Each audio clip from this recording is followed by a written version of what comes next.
na.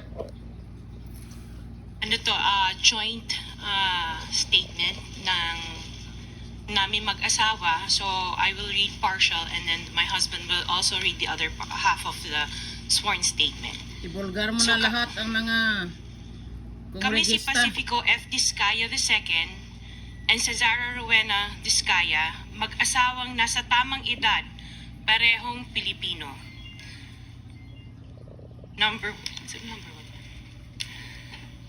one, noong 2003, kaming mag-asawa ay tinayun ang kumpanya na pinangalan namin St. Gerard Construction. Ipinarehistro namin ito sa DTI, nakakuha ng contractor's license at nagsimula na lumahok sa mga pribadong construction projects.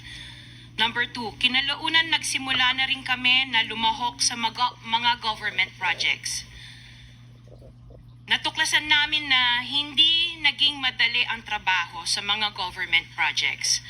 Madalas mahirap ang paniningil ng bayad at matagal bago kami mabayaran ng gobyerno. Number 4, hanggang dumating ang pagkakataon, lumapit sa amin ang isang kaibigan na si Voltaire Claveria at inalok kaming magkaroon ng proyekto sa national level gamit ang aming lisensya. Number 5, ipinakilala niya ang sarili niya na nagtatrabaho para sa isang congressman at nangakong kapag nagbigay kami ng pera ay makakakuha kami ng proyekto. Ba, bigay pa ng pera? Suhulan pa siya? Number 6, dahil wala kaming alam sa kalakaran sa pambansang proyekto sa gobyerno, nagtiwala kami at ibinigay ang lahat ng ipon naming mag-asawa. Sa kasamaang palad, niloko lang niya kami. Naglaho siya, dala ang pera naming mag-asawa. Nagpunta kami sa DPWH para i-report ang nangyari pero hindi nila ito pinansin. Kahit ganon, hindi kami sumuko.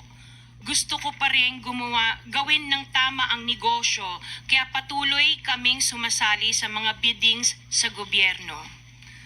Sa kalaunan, ang kumpanya namin ay nanalo sa mga bidding sa mga proyekto sa national government sa pamamagitan ng patas na bidding. Ibinuhos namin ang lahat ng aming pagsisikap para maipakita ang kakayahan ng aming kumpanya na mayroong maayos na paggagawa, dekalidad na resulta at natatapos sa tamang oras. Nagkaroon ng konting tagumpay ang St. Gerard Construction, kaya minabuti namin mag-asawa na mag-expand at bumuo ng ibang kumpanya tulad ng Alpha and Omega General Contractor and Development Corporation. Interjection, Mr. Chair. Hmm? At explore